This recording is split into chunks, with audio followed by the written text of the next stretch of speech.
live. For realsies? Live. Yes, for realsies. Not for play. Live? Question mark? Live? Yes, we are live. We are live. Hi, Solaris. Live-ish, Solaris. Yes.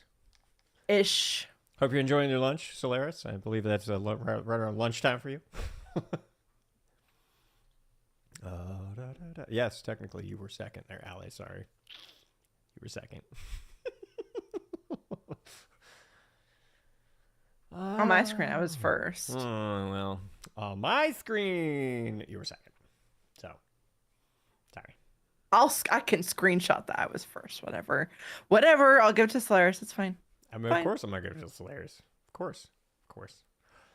All right. Well, Allie, you ready to hit record on your end? I am indeed. I have hit record on my end, and that sounds really weird. Hit record on my end. Like my ass is recording, but my ass is not recording. It's. Oh, okay. I don't know. Oh, yeah. I don't know. It's been a day. Yeah, you've had a day. You've had an interesting day. I have a cold. Day. I'm on Mucinex right now. It's a whole thing. Like it's fine. Today's episode is powered by Mucinex. Today's episode is brought to you by Dayquil and Mucinex and anything else to get you through shit. Yep. and skunks. Yep. Today's episode is also brought to you by skunks. I don't want to talk about. We totally will talk about it, but yeah. Beautiful. Well, speaking of. Well, not speaking of skunks. Speaking of not skunks. Let's not talk about not skunks. Opposite of skunks. Like flowers, potpourri, anything smells good. Yummy things. But I don't know. I hit record. We got squiggles, so let's do the squiggle thing and squiggle away. Yes. Now we're just squiggling. We may never know, Uther. I intend to live forever. How dare you show your face here? Faces. Don't laugh at that, you idiot! A lot of story there, a lot of lore. For those of you who are into that kind of thing, I love you. Welcome to Live, Laugh, Lore, the podcast that explores where we've been and where we may go next in the world of Warcraft. Welcome everyone to Live, Laugh, Lore, episode 173, the show that's ready to bust some ghosts of Koresh. Each episode we will check in, have some laughs, and talk all about the lore of Warcraft, one or two topics at a time. My name is Jin, and today I will be filling the role of that lovable scamp Venkman. I always like that. Yeah, he's good. Nice. He's good. And today I'm joined by someone that already knows there is no Dana, there is only Zool. It's Allie. There is only Zool. Yeah, not the Zool in Warcraft terms, not Z-U-U-L, not the Z-H-U-L, like the Prophet Zool. No, not that. Yeah, way. different Zool. Different Zool. Yeah. Different Zool. So, Allie, I am almost remiss to ask because you've already told me how you've been, but I'm going to ask you anyways. How you been, Allie? What you been up to? Well, I'm enjoying 11.2. Ooh. Been great, obviously. Did the first story chapters last week. I've not touched it yet this week, but I'll get to it tomorrow. And a couple hours ago, so it's fine. I haven't touched it either. It's fine. I mean, I'm on PTO, so I could have, but I didn't. Yeah. I did LFR instead. I did the first wing of LFR. So I did the first 3 bosses. Got to see the place, look around, look up as I do. And that was cool. I'm excited. Some pretty fun fights so far. And it went well. We didn't die in LFR. So that's good, right? It's good. Yep. Good sign. Yeah. It's good. And I did a bunch of delves this last week, so I can kind of build up my vault a bit. Cleared up through tier 10 for delves, so that was cool. Nice. Got to do the new oh my goodness, what is the name of it? The new delve. Archival Assault. Yeah. Really good. I like it. Plus it's nice to go back there when you're not in the dungeon and get to look around and actually it's a really beautiful place. So it's nice to be there and not have to rush. Just take my time and do my thing and look around. So that's cool. And Cyberpunk, but it's a different story. It's fine. It's not a Cyberpunk podcast. I'm on PTO right now because I had a stupid amount of PTO hours saved up because I don't take any time off. And instead, I've been dealing with rat problems in our house. And today I have a cold, so Mucinex is my friend right now. And then just 3 hours ago, 3-ish. almost 3.5 hours, 3-ish hours ago now, my other dog got sprayed by a skunk. So last time it was Carver, my older one.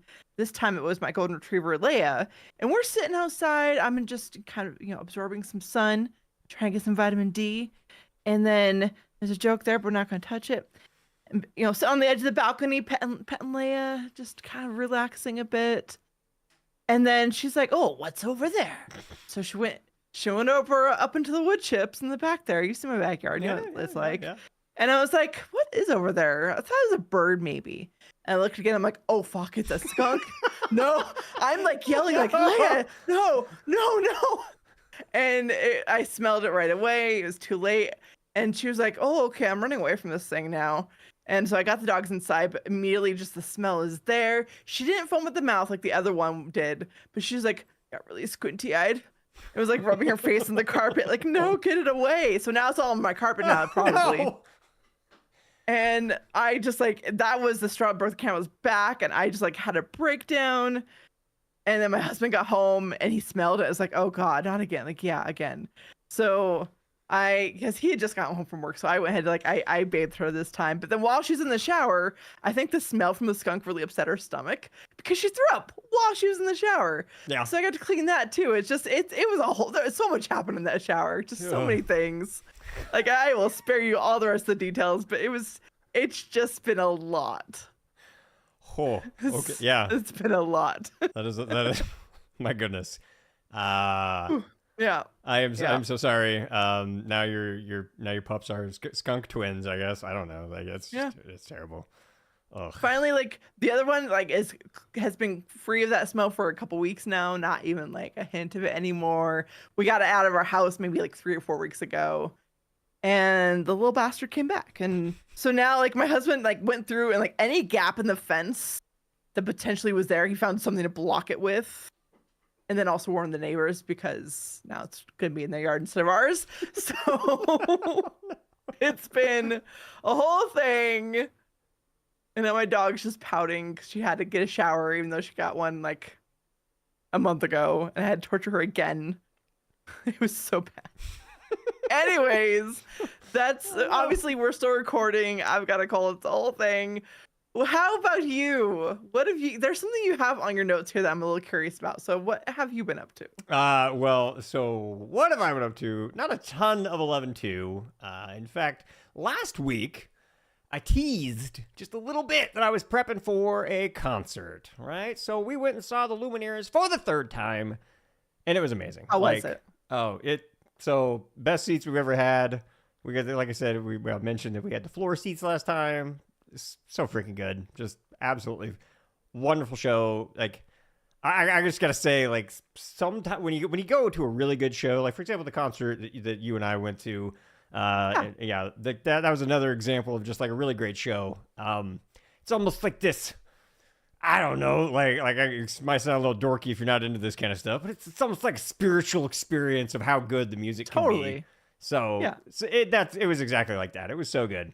But every once in a while, we were pulled back into reality, and we got to just laugh just a little bit because the dancing of the person that was immediately to the right of my wife, she was having the time of her life. This is no shade. I am not actually making fun of her, okay? She was living her absolute best life, but her dancing needed some work, is all I'm saying.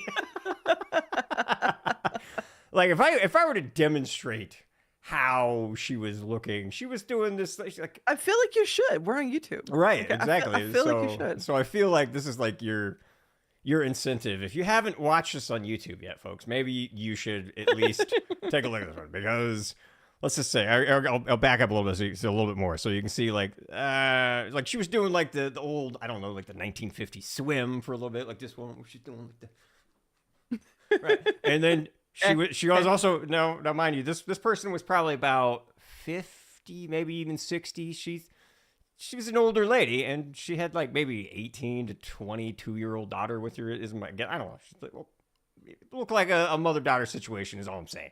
Okay. Well, the mom was just having a time of her life. And the best part was when she was sometimes headbanging. So she was like... Headbanging to Lumineers. Headbanging to the Lumineers, yes. And even better, we had the one where she was like doing the... My headphones just go nuts. I can't do it with these stupid headphones. Right, and the only thing that every now and then we were like, okay, lady, like, we love your dancing, this is great, but you're kind of encroaching a little bit in our space. Just, can you scooch just maybe a little bit that way? But it was fabulous just getting to watch how, I don't know, just how much she was enjoying the show, because I was enjoying it just as much too, because one of the best things too is they performed one of the songs that I would kind of consider to be like a B-side, right? It's not one of their singles, right? It's not like the biggest hit, but it's one of those songs that I've always loved for, well, since that Cleopatra album came out. That's the album it was on. And that was the first time we saw him perform it live, and that was just beautiful. I always absolutely love that when you get to hear those songs that you're like, oh, I love this one, but they never play it. So that was great. Anyway, I don't know. It was just beautiful. I wish I could dance a little bit more, but these headphones are great, going crazy. But yeah, literally it was like... It's the goofiest crap like you've ever seen. I absolutely love it. I wish I would have actually like been like a dork and like videotaped her a little bit. That would have been funny, but I did not. I was not going to encroach on her fun and be a weirdo with my camera. No, it was just so much fun that not only basically I'm saying we got two shows. That's what I'm saying. We got two shows. We got to experience the great seats, watching the Lumineers right here. Like literally we were 3 rows away from the pit basically, right? So wow, that's impressive. We were quite close. And for example, you know how most shows you're always having to look at the screens to really see them? I didn't really have to look at the screens because I could see them right. It was right there. They're all right there. That's so cool. Yeah, it was beautiful. I'll have to share at least a couple pictures of the concert because there's this one dude in the band that he's always running around barefoot, and he is just like the craziest dude. Just man, like he was getting up on top the keyboard, just like they're telling everyone when to clap and shit like that. Oh, it was beautiful. In fact, they even called him out. He's like, that man over there with no shoes on. Yeah, that was good. But that is not all I did. I also went and saw Freakier Friday. It's a good movie. How was it? It was good. So I'm not going to be like singing its praises as if it's like the most amazing movie of all time. But if you liked the first one, right? The first Lindsay Lohan and Jamie Lee Curtis Freaky Friday, you will absolutely like this one because it is absolutely a sequel to that, and it was a great movie. I really liked it. Nice. Very good. Yeah. Fabulous movie. One of those ones that you just, I don't know. I swear the first one came out like when me and my wife were like first together. So it was totally nostalgic and we loved it. So super fabulous and wonderful. And I got some Rishi ribbons. I did some delves and I don't know. I got to do a few more things to get ready for Thursday's raid, but I'll be fine. I got my Rishi wraps, right? So I can do the first boss. That's the big thing. Like right off the bat, like you need it for the first boss and to travel to the second boss. So I got my wraps, so I'm good to go. I can at least enter the raid, right? Oh, that helps. And I did do the world boss, and I got drop off of them. So there you go. So I got a little something. So I'm making my way downtown, and all that. Walking fast. Faces past, and I'm homebound. Yeah, exactly. Yeah. Mm-hmm. Okay. Yeah. Speaking of faces past and homebound, you got a job to do, Allie. I sure do. Hey there, listeners. Sometimes when we know something may have a catastrophic ending, but it also has a marginal chance of success, we take it anyway.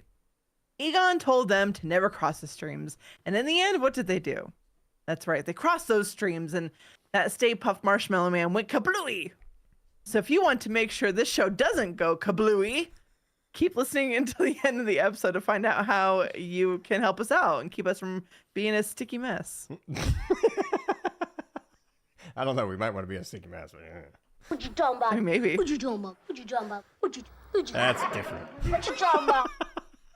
Just a wee bit. Just a wee bit. All right. Well, this past week, we finally got a chance to dive into patch 11.2 for realsies this time. Not just the PTR. No. For realsies. It's for keeps this time. As in, like, I don't have to do it again anymore. Like, I did it. Cool. Anyway, 2 weeks ago, we were wandering through the desert looking for even the tiniest of scraps of lore that we could talk about. And this week, the floodgates are slowly opening, because not only have we got the first week of campaign questing to go through, we've also got Midnight News coming out in just a few days. And the flood of information will be upon us. It will just be raining midnight, or men, or whatever. It'll be raining midnight. What? Yeah, it's sure raining midnight. Yeah. Let's go with it. Let's go with it. It's fine. Hallelujah. Now, if you haven't had a chance to play through the initial questing experience of 11 and 11.2, go ahead and pause here. Come on back as soon as you've done it. All right, you know the drill.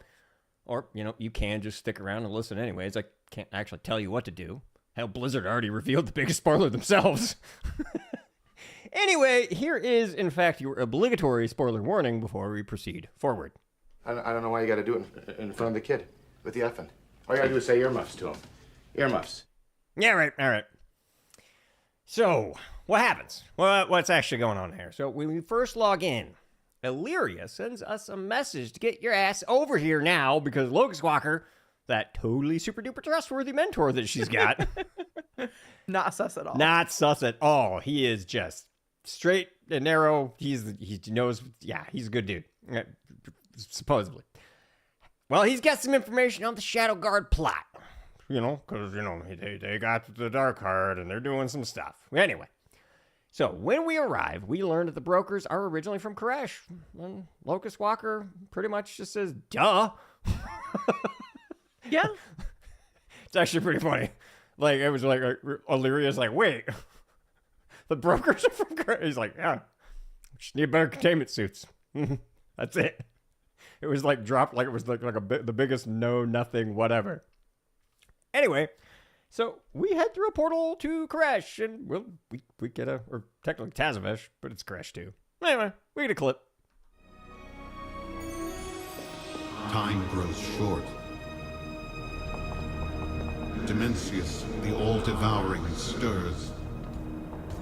How? Dimensius was slain in the Netherstorm, along with Nexus King Salhadar.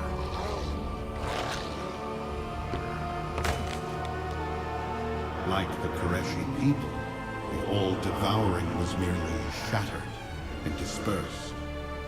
On every world the Shadow Guard assaulted, they searched for fragments of their master. I have a new ally who revealed the Shadow Guard's methods and treacheries to me. Come, we are on the hunt. Ooh, I wonder who that could be. Gee whiz. Oh no. Oh It's a no. big surprise. So big. So big surprise. Woo. All right. So now we know why Dimensions is still a threat, and not just a random blueberry we dealt with back in BC. Because, he was shattered. He's like, oh, no. There's little pieces of them all over the universe, and we gotta go, collect them all like it's freaking Dragon Ball. Instead of 7 Dragon Balls, there's like thousands, probably hundreds of thousands of little fragments that they had to do. Because I don't know if you remember this, Allie, but they pointed out that this whole thing happened over like several hundreds of thousands of years ago. And I was like, wow, I didn't know that long ago. These guys are old. These ethereals are old as shit. It was nice to get that bit of timeline information. Yeah. So these Shadow Guard, they've been looking for Dimensions for a long time. Mm-hmm. All right, but there was one surprising thing that I came across. In fact, it was another cutscene catching us up what's been going on since Phase Thief Azir took the Dark Heart. So let's check that one out too. After so long, Master, it is time. The Harbinger's failure has opened the way. The vast power she placed within this dark heart will give you new life. So come, Lord Dimensius. Come feast upon this universe. Let your darkness reign forevermore.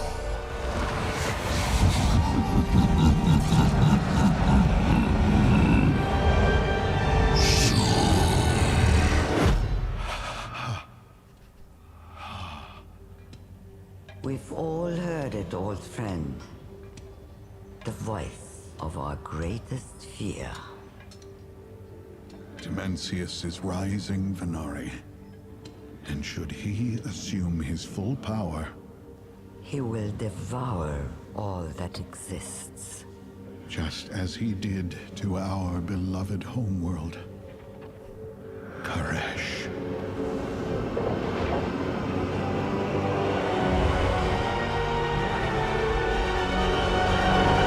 Spooky music. All right.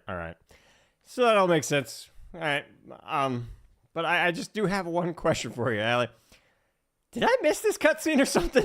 Because this one seemed really important, and it was only accessible by asking Locust Walker to be like, "Hey, can you catch me up? What's been going on?" Because that's how I got that cutscene. It was like, "Sup, dude? What's been going on?" And then it's like, Phase Thief is here. And I'm like, "Whoa, Phase Thief is here. What is going on?" And then he's like, putting the freaking Dark Heart and the Mana Forge. And I'm like, what? Is this how you saw that cutscene, Allie? Or was this like a login thing or something? I don't know. It feels like it should have been a login thing. But instead, yeah, you had to talk to Locust Walker. That's how I got it too. You can get it right away. Like before you take the portal to Tazavesh and Larry is like, hey, come talk to us. And you go talk to her and Locust Walker. At that point, Locust Walker does have the chat option to ask him what's been going on. And so you can get it then before you go to Tazavesh. But still, point remains, this feels like it was a pretty key cutscene. And not everyone's going to take the time to go click on that chat bubble. And I feel like it should have been a cutscene that's one of those, like, it's a new patch. When you log in, you get your intro cutscene. You're interested in Matic because that's how this goes. Why they didn't do that, I have no idea. Okay, yeah, okay. So just wanted to clear that before I get moved on because I was like, this seems very important. I don't know why I had to select option 2 that if I had selected option 1, option 2 may have never been given to me ever again. So just wanted to double check that because it does make sense though. Like I'll first say, totally makes sense that Phase Thief Azir, fucked off and went and did this, after he stole it from Gallywix, and we were like playing an Undermine, going, wee, Undermine, right? And he was like, oh, okay, I'm doing way more important stuff, and you guys can, I don't know, liberate Undermine. Sure, go ahead and liberate Undermine, and cool. But okay, I guess this is what he's been up to since we were, liberating Undermine. Because that happened like right when we tore down the statue before, he stole it right before that, and that's when he's like, oh, I gave it to your pal, and she's like, you gave it to the Ethereals, right? That's so yeah. He's had it for a while, and that makes sense that we had this, but anyway, all right, well. After we get all checked in, right? And actually, we actually do kind of have to check in. It's kind of funny. Literally. Literally. We're like, we put the name on the list and all that kind of stuff. And then we got to help out a few cartels after they've been clearly sabotaged by the Shadow Guard. Because they're like, oh, my animals, they're out. And blah, blah, blah. Stupid shit like that. Wouldn't you know it, the Shadow Guard attacks. And, well, unlike Dalaran, though, we kick them out and we proceed forward with our mission. Cool. But before we do, we need to introduce with the Locust Walker's mysterious ally. Yeah, we're like, hey, it's time to meet the mysterious ally, man. Like this, like we would have lost if we hadn't got this warning about all of this. Okay, so let's go ahead and skip forward a little bit because you know what? That's the cutscene that we already saw on YouTube. we're not gonna waste time on that. We already played it on an episode probably 2-3 episodes ago because it's already been like that. Yeah. So yeah, rather than play the one where it's like, oh, you broke my Dark Heart. That's the cutscene. No, we're going to listen to the Stay a While and Listen that we get right after that cutscene, which is pretty funny. So, yeah, let's check this one out. I could never ally with that monster. Windrunner, Dimensius stirs. You must trust me. We have no better options. I cannot believe you would partner with her. She's trying to kill me. We've all tried to kill each other. Focus on the Void Lord, who will devour us all if he emerges. You have every reason to hate her. For now, we need to work together. Dimensius was smashed into as many shards as Koresh. But you've allowed the Shadow Guard to piece him back together. I should just end her! Why are you protecting her, Locust Walker? It pains me to admit, but if we are to get you and the champion anywhere near Dimensius, then we need her expertise. That means if you kill me, then you destroy Azeroth. That would be my next stop if I were a Void Lord. I am not asking you to trust her. I'm asking you to trust me. Set aside your hunt, Windrunner. You will see why this is necessary. Nah, I don't know about that, but well, yeah. Anyway, hey, Hallie, what do you think? Would you be going along with this mission? I mean, okay, put aside the fact that you're a Shadow Priest and you really, really like that knife. just you, IRL, put yourself in that position and go, is this a good idea? I don't know if this is a good idea. I don't know. I would be probably just about as pissed as Illyria is. I would like to think that I could logically see that Xalatath has a lot of helpful information. She could be useful. Enemy of my enemy is my friend kind of situation. But man, I think I'd have a real hard time working with her and being okay with that situation. And even if she was there to help and give the information, I don't know if I would trust a single word coming out of her mouth, to be completely honest. So, but at the same time, like, what else do you do? Yeah, I think if I was in that position, I'd be like, hold up, Locust Walker, can we have a sidebar? Okay, it's out there. Just stay over there. Just, it's okay. Just float your feet in the air. We'll look at them. They're really pretty. Okay, all right. I know that's why you've been showing them. You just need us to admire them for just, yes, very pretty. Okay, we're gonna be over there. We need to talk. What the F, dude? I need more information than just go, we're gonna work with Xalatath. And he's like, no, trust me. It's fine. No, no, I'm not gonna be like, oh, no, trust me. I mean, obviously, we're gonna get more information as we go along in the quest. Not necessarily from Locust Walker, but it's, yeah, I'd struggle really, really hard and mightily on this one to be like, yeah, man, sure. I mean, she's cute. She's got cute toes. Let's hang out. Let's be friends. Like, let's do the questy thing. Yeah, let's stop Dementius. Woo. I mean, that's the thing too, because like I've never seen Dementius. I've only heard of Void Lords. Right? You know what I mean? Like, I don't necessarily have the lived experience of Locust Walker and Venari and the rest of these hundreds of thousands of year-old people. It's like, if I'm Illyria, it's like, dude, I'm like 1,000. You're like ridiculously older than me. Yes. So it's like, you got to give me something, Locust Walker, because this is bad. This is bad. Yeah. So that I think that's where I'm being. So I just it feels bad, and I can see why Illyria's mad. For good reason.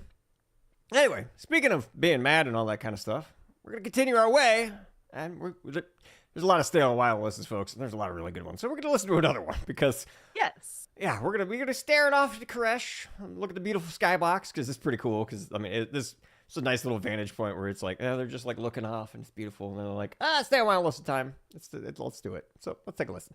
Koresh was always harsh and unforgiving. Using our Rishi ribbons, the oracles turned the merciless wastes into a garden. Rishi ribbons?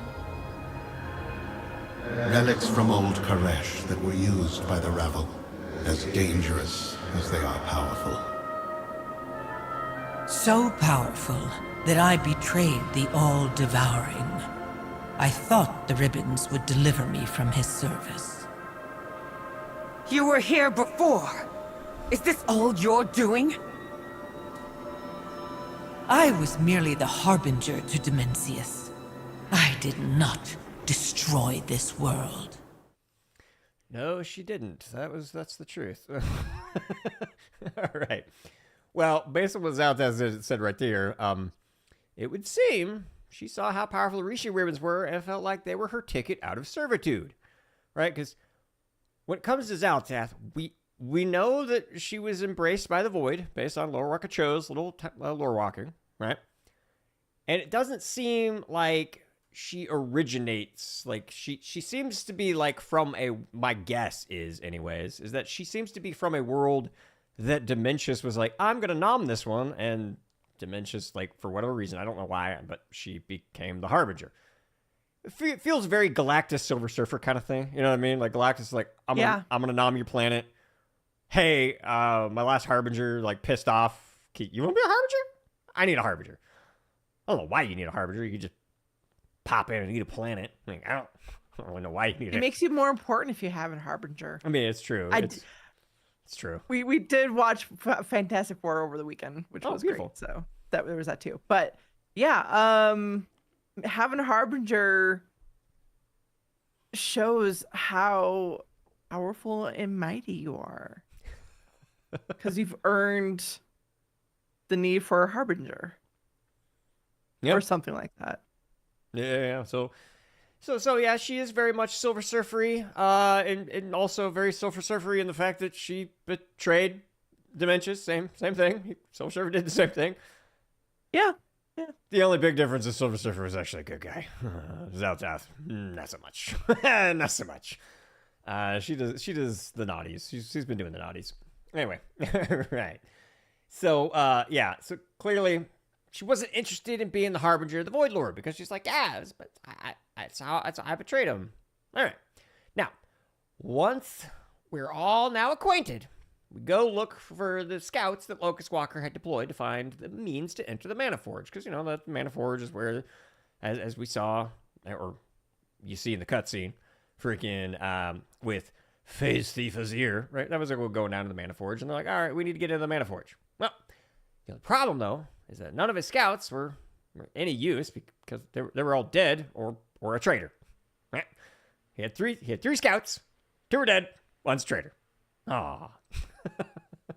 Oh, that's too bad. Anyway, that sucks. But there was a dagger in one of the bodies, and it was a dead giveaway as to who done it. So as we let Locust Walker know about the scouts, he lets us in on a little secret. So let's find out what the secret is. You were the one that transformed the ethereals and brokers. I was told it was the energies of the Void. The Void doesn't transform. It consumes. My skill and the power of the Rishi ribbons were required to change the Koreshi. The rabble worked in secret, ensuring our people could survive Dimensius's energies and the inevitable destruction of Koresh. You didn't tell your people the truth. To this day, they think it was Dimensius who changed them. The Void feeds on conflict and panic. Had these rabble villains told the people how they intended to save them, it only would have empowered Dimensius. That's not how I would have put it, but she is right that there was neither time nor trust. We had a difficult choice to make. He's like, I would have put it a little more delicately, old Zaltath, but yeah, it's a difficult choice. Now, the only kind of like takeaway that I took from this specific little stay a while listen, this little chitter chat that we had here, I don't know. I mean, if Blizzard's just gonna put it out in a YouTube video, that Zaltath is our team up, and all this information, all this kind of stuff. I don't know why they didn't put it in the short story with the Locust Walker stuff, because clearly she was very involved, and they're acting like Locust Walker did it all. And now we get this in the questing. It's like, oh, no, Zaltath was there. I mean, the only hint we had is the fact that he was hearing all those void whispers. And the only assumption we have is that that was Zaltath whispering at him. All right, so eventually he probably got a little bit more acquainted with Zalatath and all of the craziness and blah, blah, blah that she was got herself up to. So, I don't know. That's the only thing that I'm like, would have been nice if they had thrown that in there. But okay, fine, whatever. I can see that. But I don't know. What do you think about this little explanation as to why we need this team up? Zaltath is basically the reason that the frickin' Koreshi even survived. So I guess we need their help. I mean, do you buy it, Allie? Do you buy this explanation? I do. It makes sense.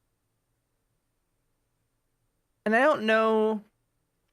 Larry was like, I forget her exact wording, but it's something along the lines of, you didn't even tell the people what really happened? Or like, it's like,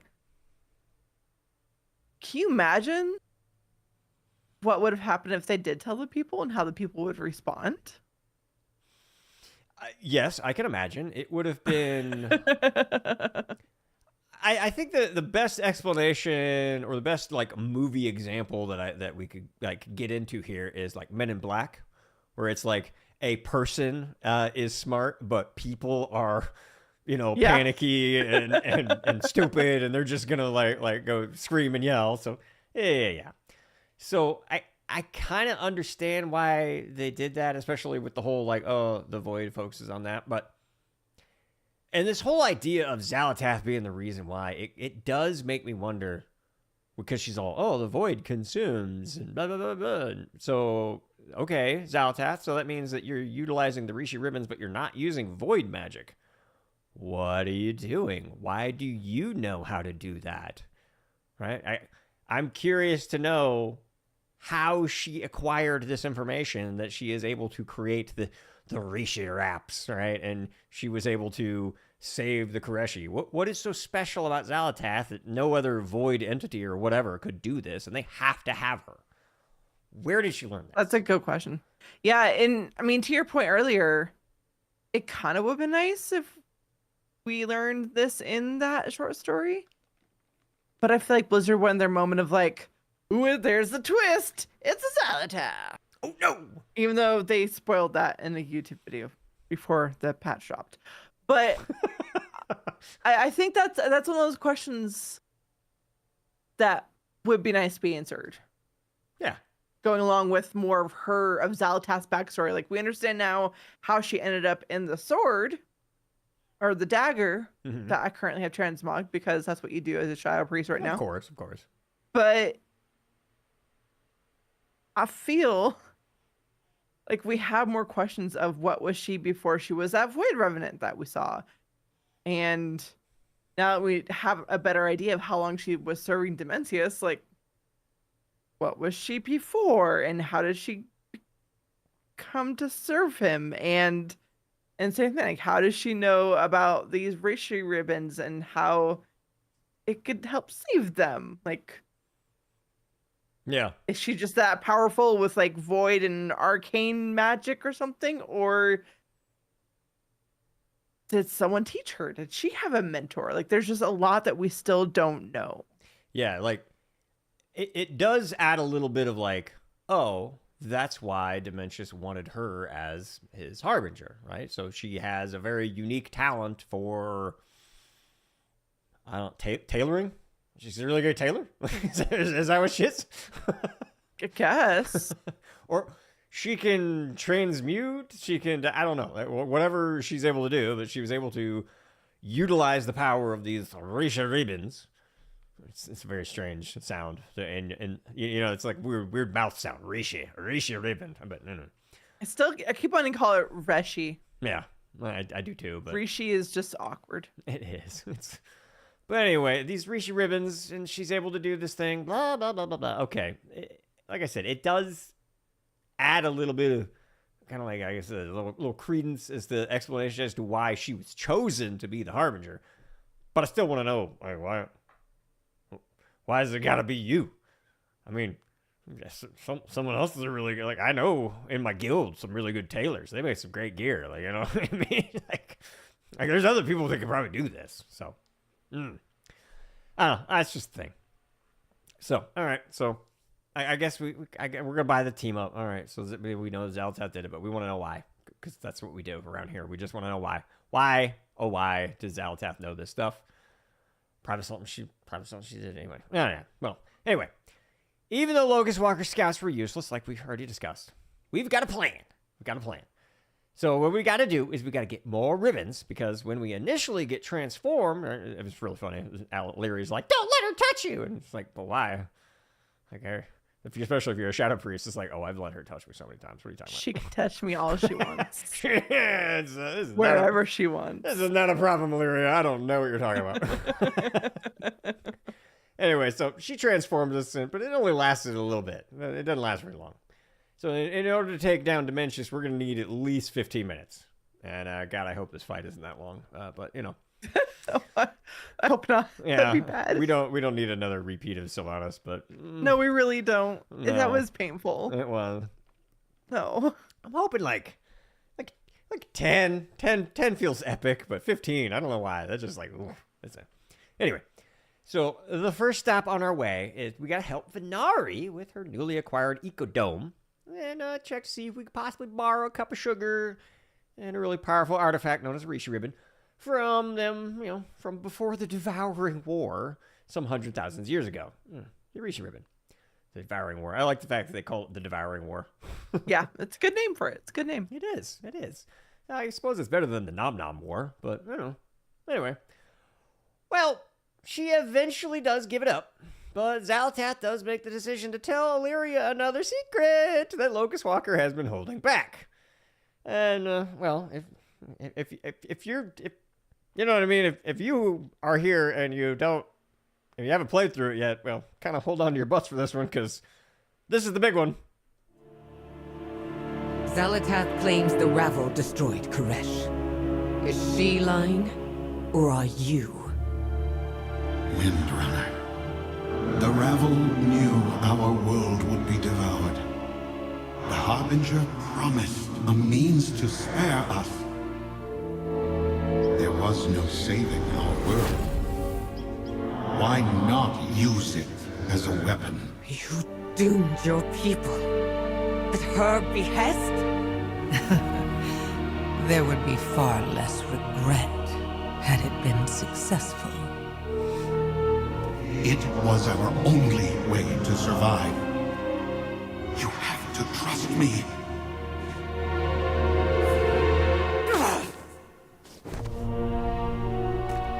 I have no more trust to give you. Any of you. So when she throws down the Rishi Ribbon, did you kind of get the feeling like she threw down like a single piece of paper in it, because it was just like, meh. Willow ribbon. It's just like, eh. Just throwing a little tantrum. It's fine. Like, I got no trust for you. I'm out of here. So anyway, what'd you think about this little plan to blow up a planet to defeat Dimensius? Good plan? To turn your whole planet into a bomb? It's probably not a great plan, but I don't know what else they would do. And in a way, they sacrifice their planet to save many planets. So the needs of the few the needs of the many outweigh the needs of the few. And maybe they thought that was the only way, which I get it, because I don't know what else you do in that situation. Like, how do you stop a Void Lord? I don't know. It is an excellent question. And I think the answer is, I do not know. But I mean, if we're talking, this is freaking Warcraft shit, so, you know, how do you keep an entire city from becoming zombified? Do you kill them first, or do you quarantine? You know what I mean? Like, exactly. Right? Yeah. Do you blow up a planet to defeat the Void Lord, or do you just go, I don't know, we'll see what happens. Like, well, I guess we'll I guess we'll go into a raid encounter with something. I don't know what we're gonna do to defeat a Void Lord, but I don't know. I hope we don't have to blow up a planet again to defeat him. But well, I don't know. Like this whole idea of, especially considering that the Ravel is just like, hey guys, we're not gonna put this up to a vote. We're just like this secret Illuminati society that is just gonna blow up a planet, and then we're gonna say, Dimensions did it. Totally, you know what I mean? You can buy it. I would buy that, right? If I was just a regular Koreshi, I was like, yeah, damn that Void Lord, he's a jerk. He blew up our planet. Blew up my planet. But in reality, it's old Locust Walker over here and there that like struck the match and blew him up. And I also really liked the, we wouldn't be like pissing and moaning and being like, oh, it's so sad if it had worked. True.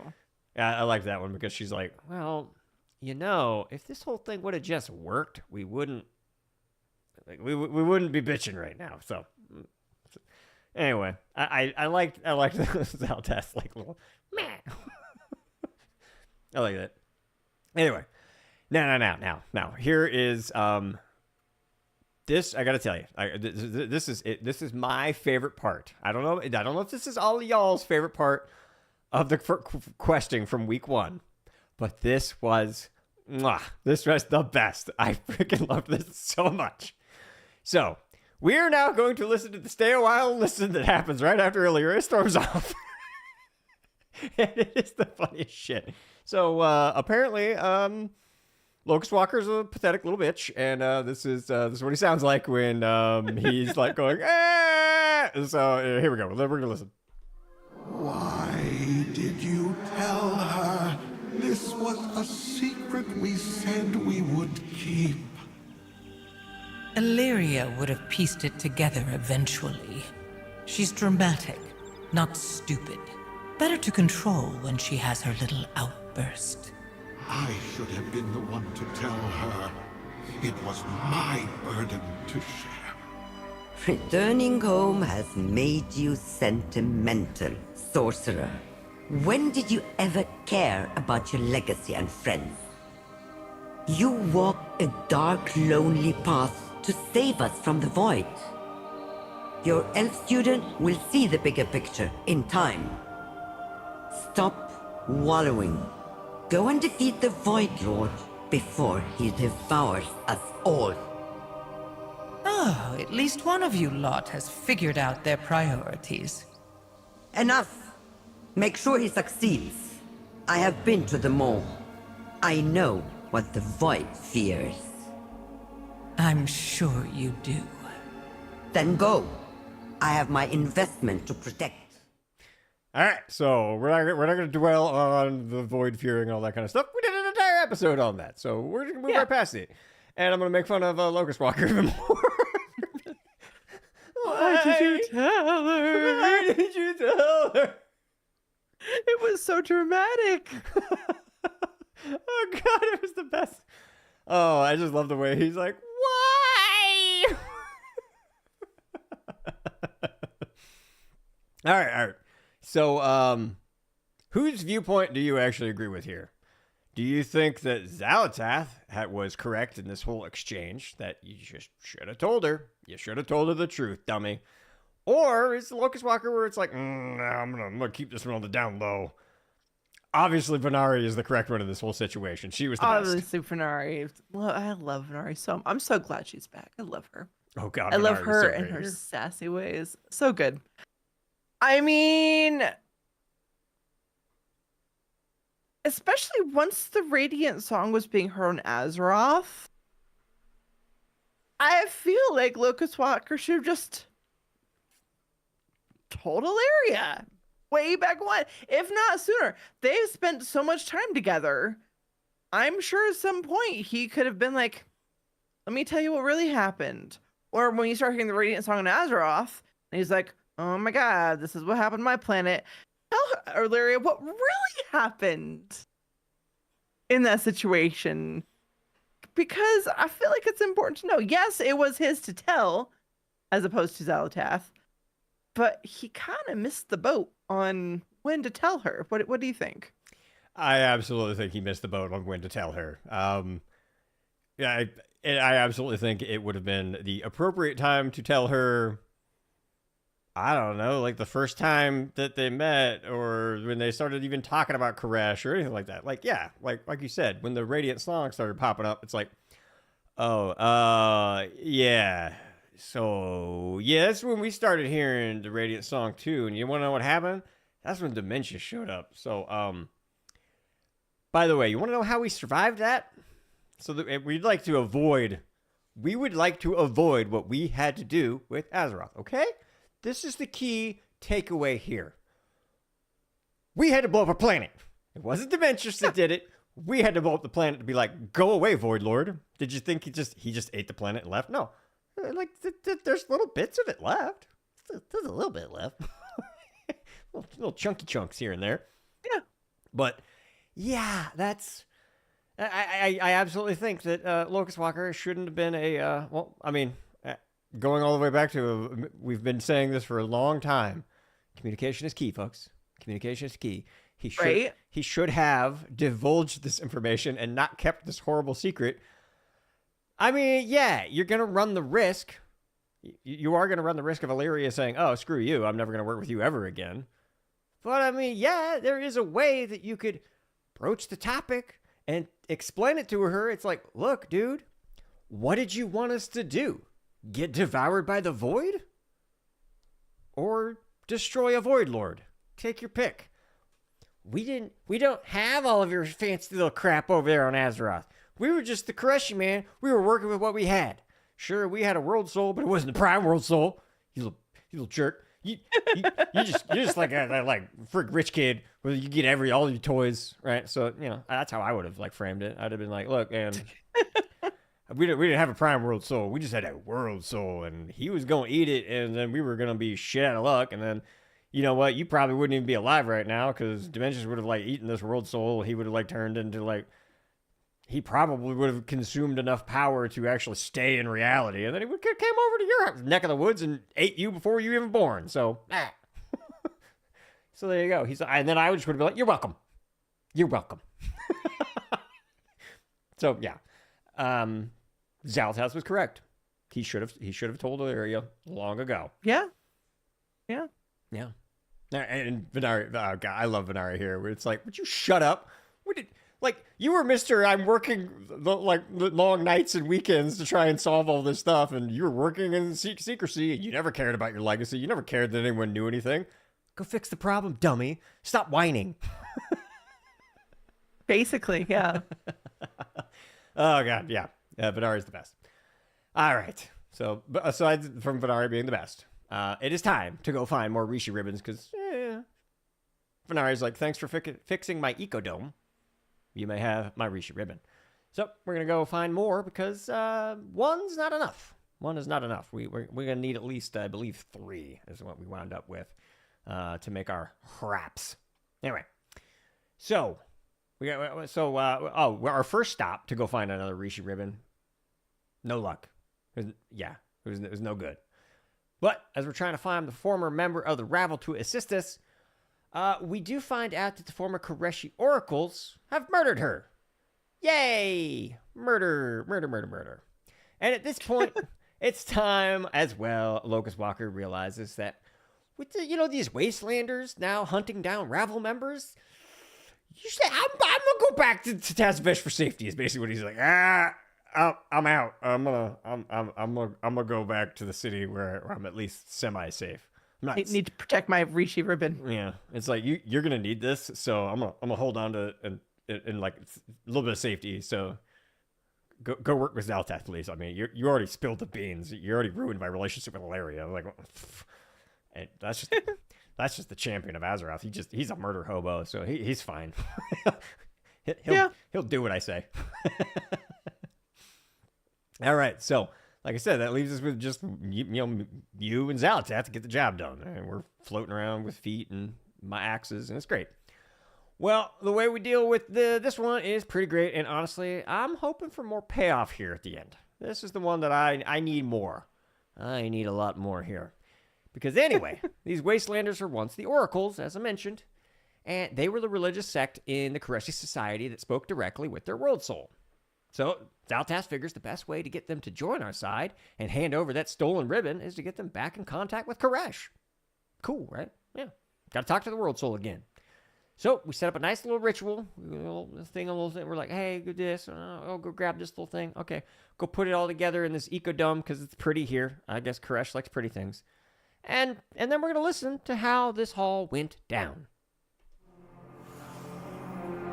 Koresh is...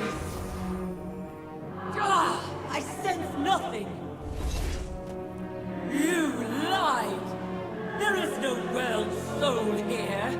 Eons of wandering have starved your once great power, Oracle. Traitor! Oathbreaker! The world soul is as weak as you are. You need more power to commune.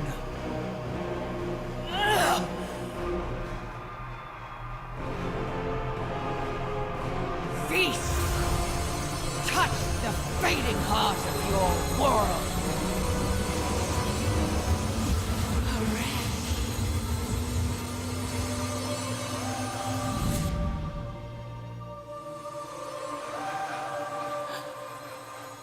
I heard Koresh. By my unbroken oath, the oracles of the wastes will be your army, Harbinger. We fight to restore Koresh. Sorry, that little yell at the end always cracked me up. It's like three dudes. Yay! Okay, so now this is actually where the first week of the campaign is done, and we get a little countdown of the Soul Scribe's head after this. And I was like, when I finished, it was like, come back in 3 days, which is today. So yes, I'll be back. I'll be back, Soul Scribe. However, we got to discuss what the frick just happened here, because, well, the old Soul Scribe, she's also like several hundreds of thousands of years old. And she said, your eons of wandering has made you weak, just like your world soul, and you need more power, Captain, more power. Anyway, what do you think actually happened here? Do you think Zaltath was telling the truth, and did she just give him more power, and she communed with the world soul, or she pulling one over on her? What do you think, Allie? Is this a real world soul conversation or no? I've gone back and forth on that because at first, when I played it in the BTR, I was like, oh, maybe Koresh is still alive. Just, faint heartbeat kind of alive. Like, kind of almost not alive anymore. And then played through it this time and I was like, oh, maybe it's not alive and Zalatath is just using her Zalatath ways to make them think that they hurt Koresh when really they didn't. Just to get them to be part of Zalatath's crew. So I've gone back and forth. I still have a hard time believing that Koresh is still alive.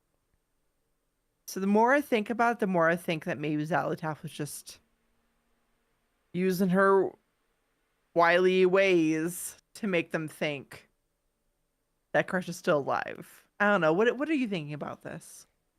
I'm honestly not sure. I really got to say, I am not sure what was going on. Because as I was listening to it and I was thinking about it, I'm like, okay, this is Soul Scribe. This is the Soul Scribe. I mean, you don't get the title, the name, Soul Scribe, if you're not you're not well and really acquainted with the world soul, right? True. So it does feel like this is the person that would be very difficult to fool. You know what I mean? Yeah. But at the same time, it's Zaltath, and she's got a lot of power. I don't know. So to me, it absolutely could go either way. And I would not be surprised one bit. It would not surprise me that Koresh is still kind of barely there. Because, I mean, what is that big swirly thing in the middle of the planet? Yeah, that's something I've gone back and forth on, too. It looks like a pretty void-corrupted world soul, but it's still a world soul. It's just like, ow, this hurts. It's exactly what it's like. I'm being consumed by the void, but I'm still kind of here. I don't know. Or the world soul's totally dead and Zaltath just pulled one over on the soul scribe. Either way, I am not going to be shocked if that's going to happen. But if it is true that the world soul is actually alive, and Zaltath didn't play a trick, she's just like, you would need more power, and she gave enough power to Soul Scribe to get in contact with the world soul. Do you think this is going to be a thing? Is the world soul going to play more of a role in, say, 11.25, 11.27, or even further into the World Soul Saga? Because it's all supposed to be big and tied together, you know? That's one big, long, continuous story over 3 expansions. I don't know. I mean, what are we thinking, Allie? Will Koresh play a little bit of it? Because, I mean, it's the World Soul Saga. I know it's not the World Souls Saga, but you never know. You never know.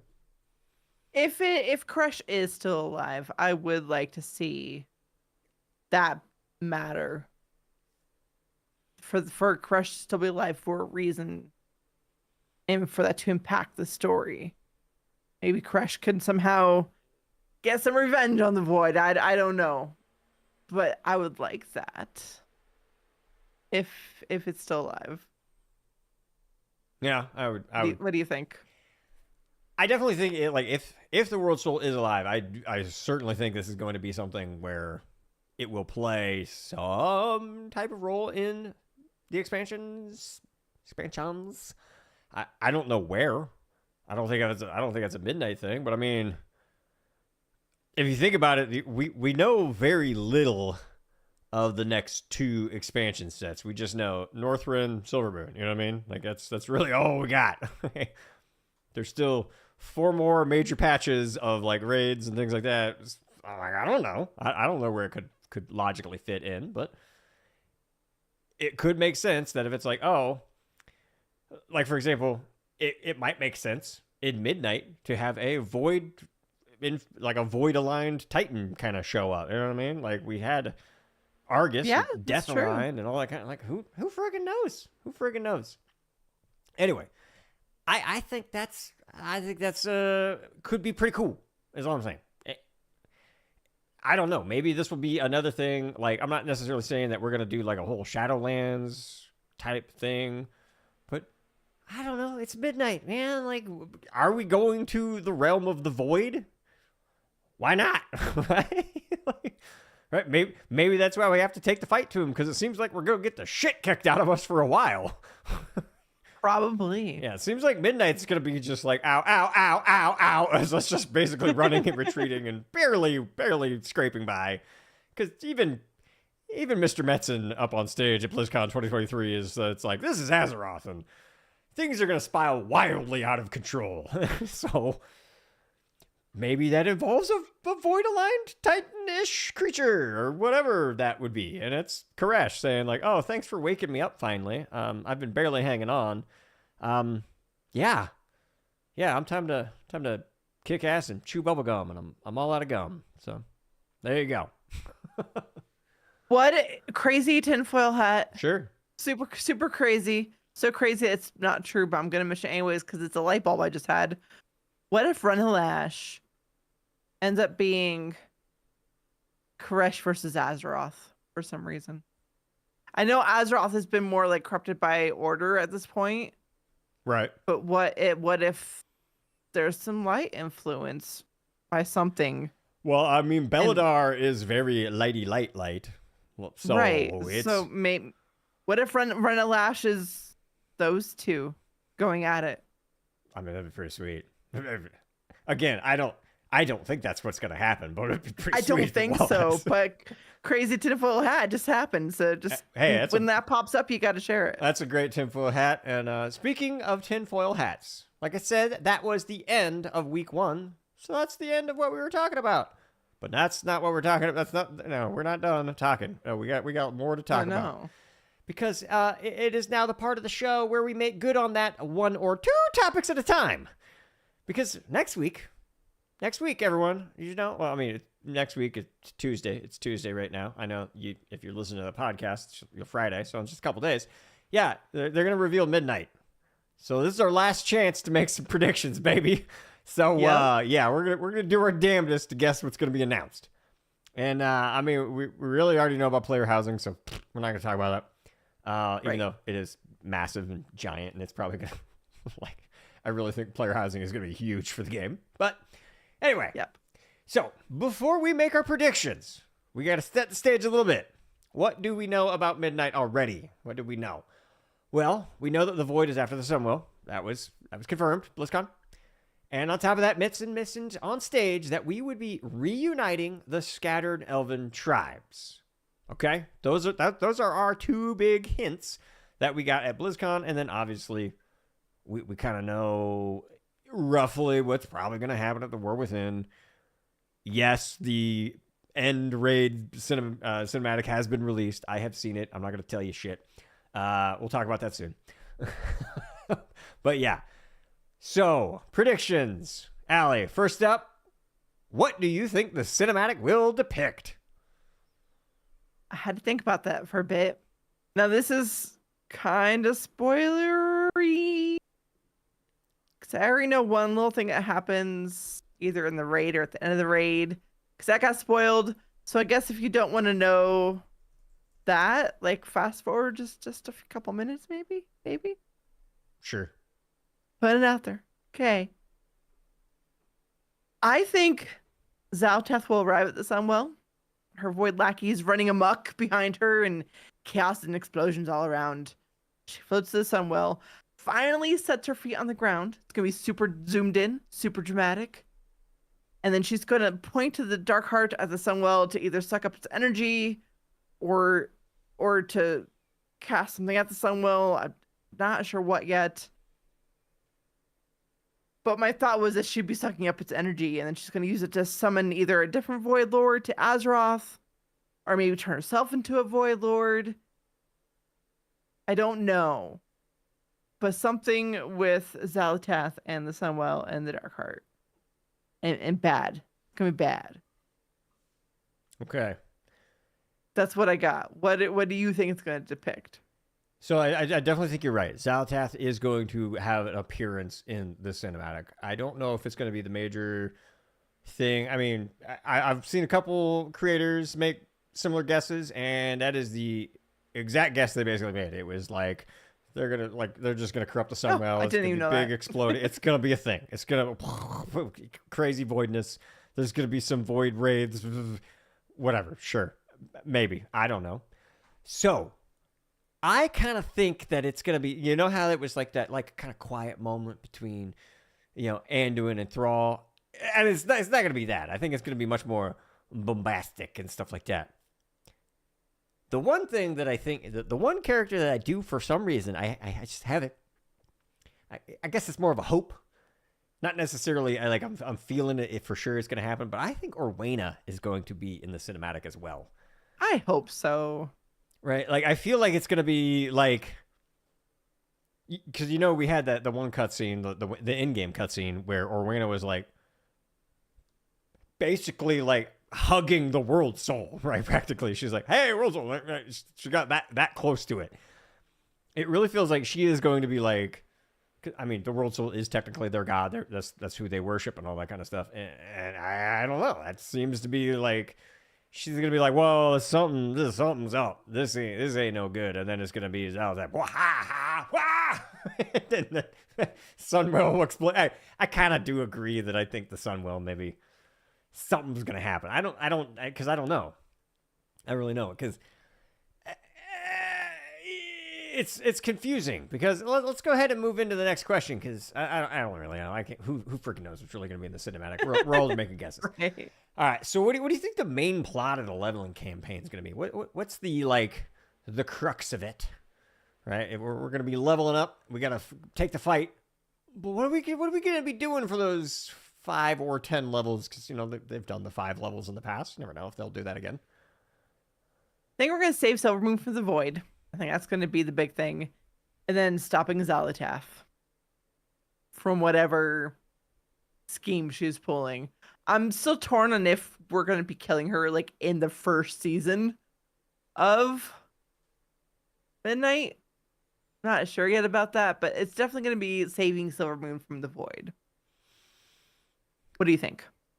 I think Mr. Metzen kind of told us what it's going to be. I have a feeling that the questing is going to be traveling around all of Azeroth, because I have like I also put in here, what's the new zone? Like, where are we going for the new zone and all that in the question. I don't know if Midnight's going to have like a big new zone. I think it might be an overhaul of all of the BC areas.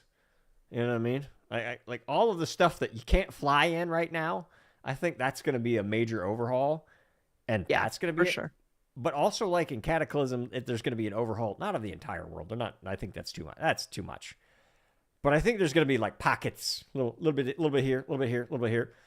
Like there might be some updates to whatever's going on Belemeth. There might be some updates going on with maybe the Rootlands, right? Because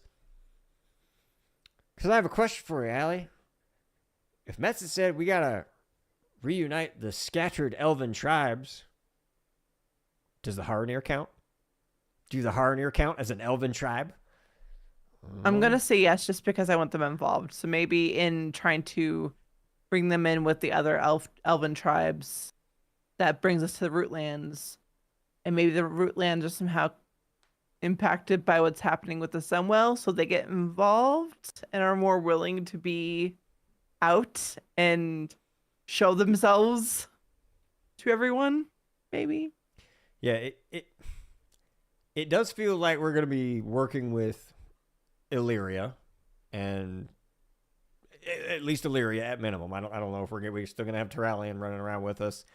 Eretor is I considering that Midnight has the Eretor book. I think Eretor is gonna play a very major role in the level up campaign. So we are probably gonna be, like you said, saving Silvermoon, but at the same time, it's gonna be saving Silvermoon by going around to the rest of the world to unite all these elven tribes to basically like, look, we were all dark trolls, and then we became night elves, and then Malfurion, you got really mad at us, and then we became high elves, and then Arthas was really mean to us, and we became blood elves, and then freaking Illyria, you ate something weird, and then we got void elves, right? And then somewhere along the lines, when we were between trolls and night elves, the Haranir pissed off to go play with some trees, some roots technically, and like we're all kind of troll. There's a part of me that almost like, and this is just an aside that I just hope is something that it is at one point mentioned. I really hope that they actually just say like, oh yeah, sorry, we stole your land, Amani, or because that would be nice if they actually addressed the fact that the High Elves completely stole the Amani's land and their sacred land on Quel'Danas. I don't know. I just think that'd be good. Yeah, that'd be good. I appreciate that. But anyway, speaking of Haranir and all that, do you think Midnight is when we get Haranir to play as a new class and or race? I want to say yes because I want them there. Mm-hmm. And I don't know what other new race we would get. Yeah. So it would make sense. I don't know, though. Although they introduced the Earth and, you know, like how we got the questing along the way and then the final quests and stuff to unlock it. They could do something like that to introduce the Haranir to us more.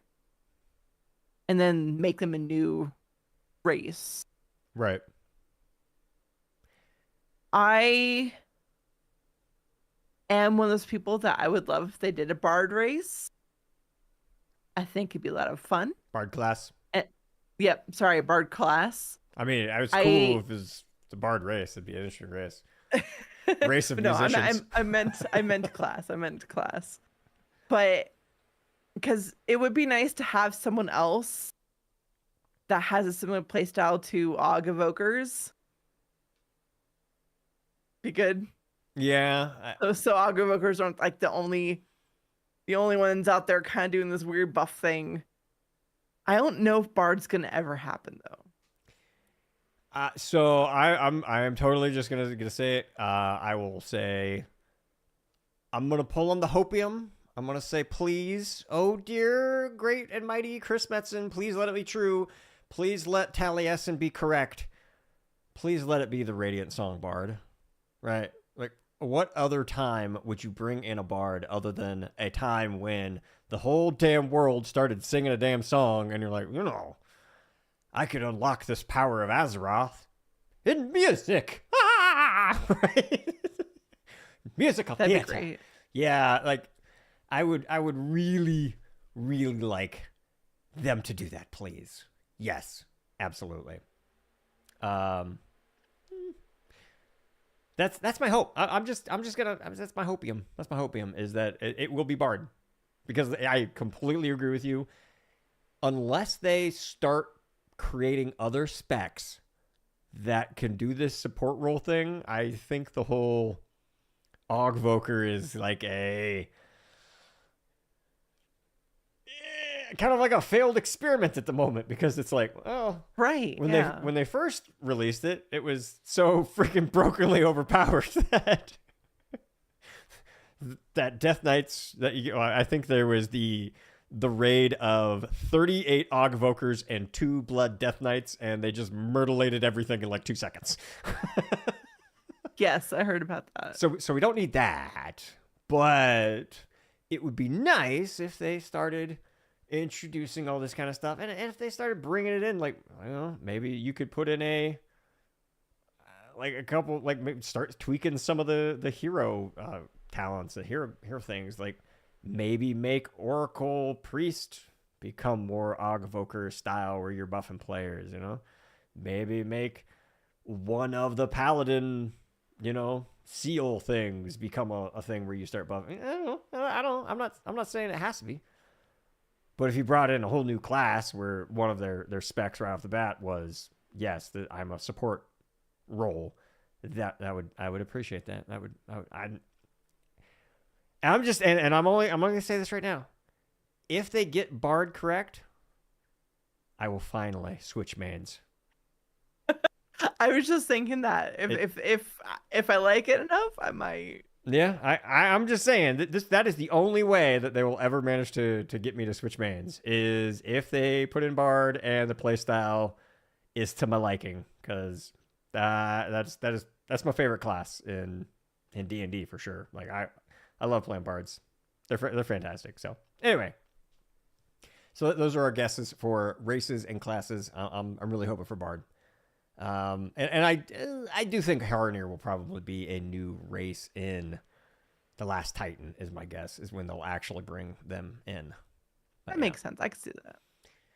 So new zones, do you have any, do you agree that it's just the Silver Moon area, maybe some more, or is there actually a whole new continent or island, some found landmass that we're going to? I think if we're talking leveling campaign first season, we're just going to upres existing zones. Okay. Absolutely. Yeah, I agree. Possibly later season, maybe, because we still got the whole like heading out Night Squall, going to see the other Arathi Empire and stuff. Like, we got that whole thing. I know you're thinking that's gonna happen in Last Titan. I don't know when that's gonna happen, but I think for sure first season, like first patch, is going to be all just existing zones. I would not. I have to admit, I wouldn't be surprised for if in Midnight at one point, like say in 12.1 or 12.2, we have to travel to Avaloran to basically recruit help in Renalash. You know what I mean? Like, if it is truly the last great fight between the Void and the Light, and they're like, we need some more Light folks on our side because we're getting the shit kicked out of us. yeah, I wouldn't be surprised if that was the new zone for a future patch. So, but yeah, I think that's right. I think they're just gonna like up-res on all of the Silver Moon, kind of, you know, Ghost Lands and all that kind of good stuff, and Eversong Wood. Ooh, that's gonna be so pretty. Ooh. Yeah, it's time. It's the things they can do now with trees. Just the animations of the trees. It's so good. And I think that zone is just going to be gorgeous. Oh, man, I can't wait to see that. It's going to be so beautiful. All right. Now, will we get a new cast of characters with us for Midnight? Or do you think it will be the same, since this is a special 3-part series, basically? Like, I think Eritor's not new, but he's going to be with us a lot more, I think. Yeah. And I think there's going to be a lot more horde focus. Mm-hmm. It's time. It's time. Yeah. So no one knew, though. Yeah, I think it's absolutely. I think you're right. It does feel like it's going to be very Lothar Martharon, you know, Thalrisra. How do you say her name? Thalrisra. You know, that two power couple, as well as Eritor, and the existing cast of characters that we currently have. I think, you know, Alaria is going to still continue to play a very important role. Probably some trolls. Yeah. Oh, yeah. That'd be yes. Bring in the Amani. Bring in the Amani, please. All right. All right. Any other special guesses that you want to put out there before this? You know, before it's not a guess anymore, and you just know because they told you.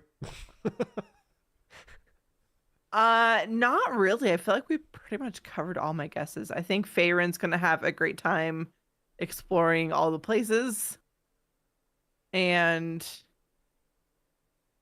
Trellian's gonna die. Yeah, Ilaria might go crazy. I'm still kind of feeling that. I think Terrellian's dying. Yeah, I don't think Eritor is dying. I think he's gonna get a new model. I think he's gonna be absolutely beautiful. He's part of the new generation that's supposed to carry things on. I don't think Eritor's dying. You're gonna be able to see his amazing tattoos that were called out in the short story. But I really do feel like I feel like specifically Xalatath herself is going to kill Terrallian. So I don't know. It just feels like that's what's been setting up right now. And that's my guess. All right. Well, that is it. And yeah, Allie, I think we absolutely should announce that what we're talking about next week. Yeah. Yeah, it's important. Next week on the 19th, at least here in the States, it's the 19th. That is when they're doing the event of announcing Midnight. Gamescom. And the cinematic, yes, at Gamescom. And they're allowing people to like co-stream it on YouTube and everything. So we're going to be live streaming that event, the big announcement, together here on this channel. So you're going to get to, if you want to come join us, you can see us experience it live.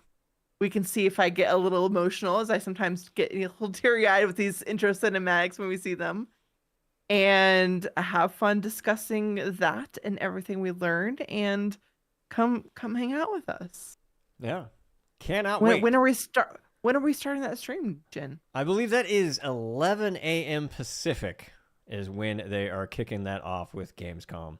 And yeah, that is, and if you're not here with us live, that's gonna be next week's episode too. Is this the whole live stream? And don't worry, I'll probably pare it down so it's nice episode compactness, and it's not just us listening to their announcement. It's probably going to be listening us. Yeah, you get the idea. You'll get to hear all of our chitter chatter after the announcement and all that good stuff. So there you go. But yeah, looking forward to it. That is going to be, like I said, 11 a.m. Pacific time. Solaris, you're gonna have to do the word. You can translate that one. I don't know when that is. That's probably gonna be like 2 a.m. your time, is my guess. Something like that.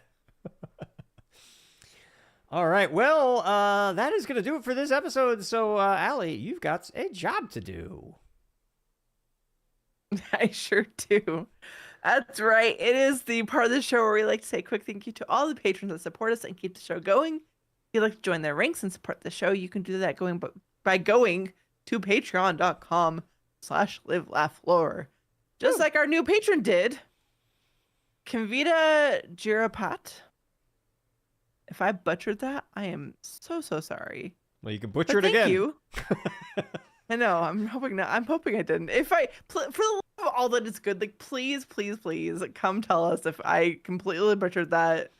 I am sorry, but thank you for being our newest patron. Yes, thank you. Thank you so much. Welcome to patronhood or something.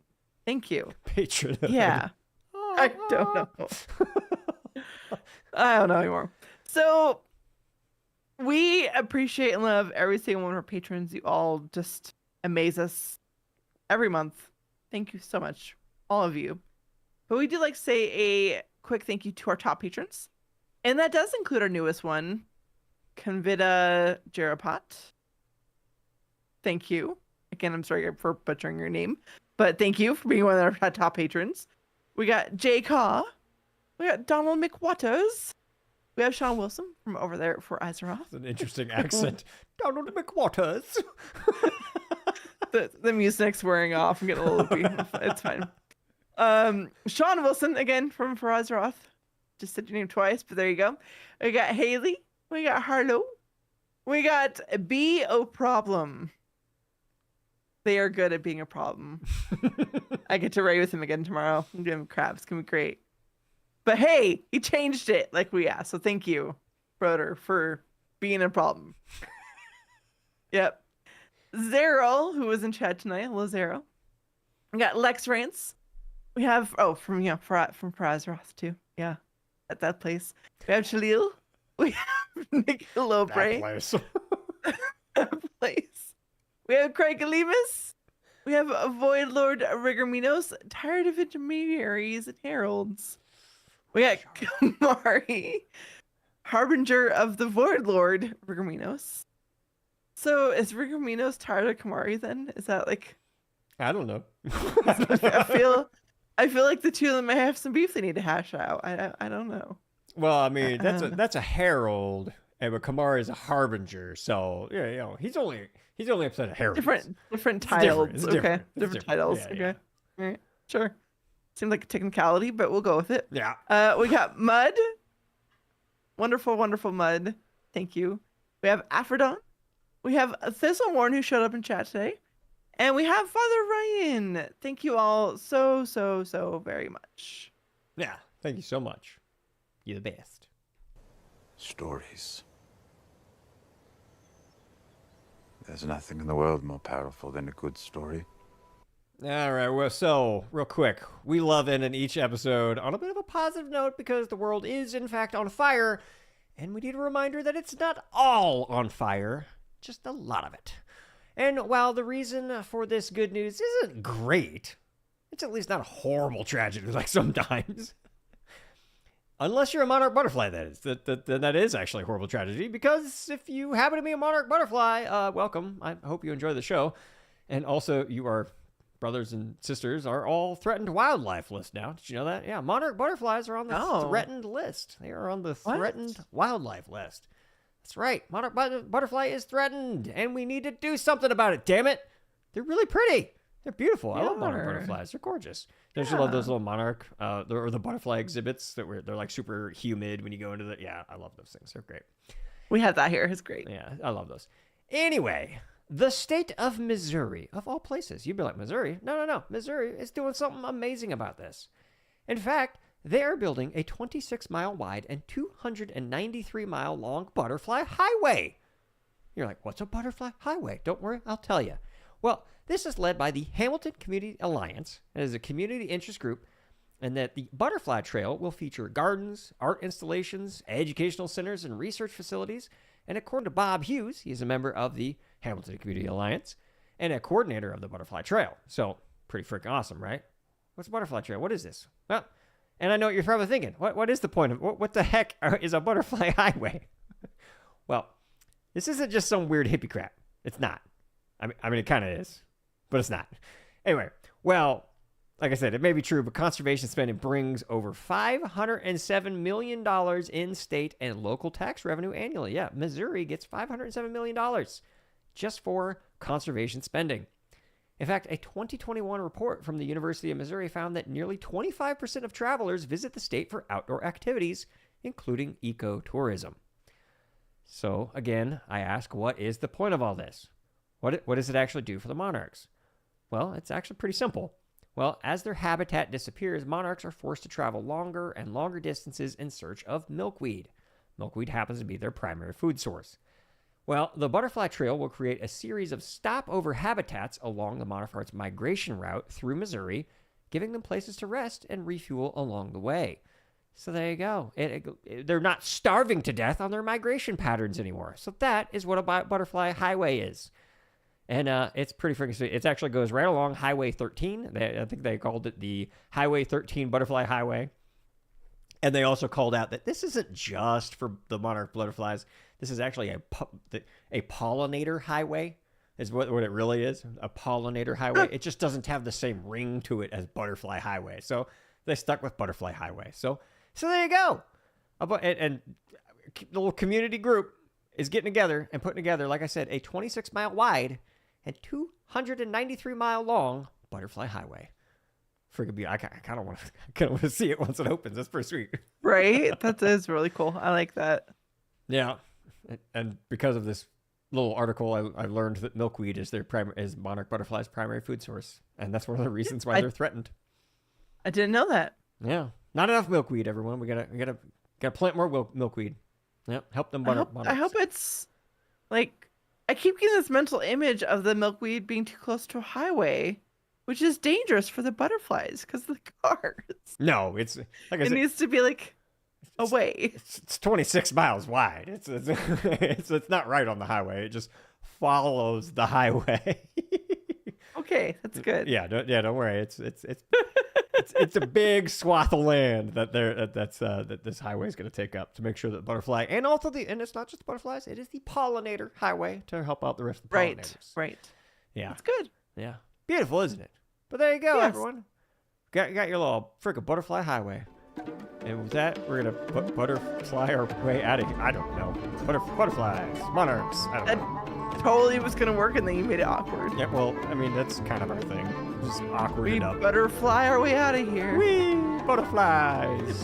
Butterfly in. Thank you so much for listening to Live, Laugh, Lore. If you have a topic or a question you'd like us to discuss, send us an email at livelaughlorecast@gmail.com. If you want to support us on Patreon, you can do so by going to patreon.com/livelaughLore, and you can keep the show going for as little as $1 an episode. You can watch Ali live on Twitch Sunday nights over at twitch.tv/AliAndres, and you can watch Jin Monday nights at twitch.tv/JinsJoint. You can also follow the show on Twitter at live_laugh_lore. You can follow Jin on Twitter at JinsJoint, and you can follow Ali at AliAndresK. Meanwhile, be kind and take care.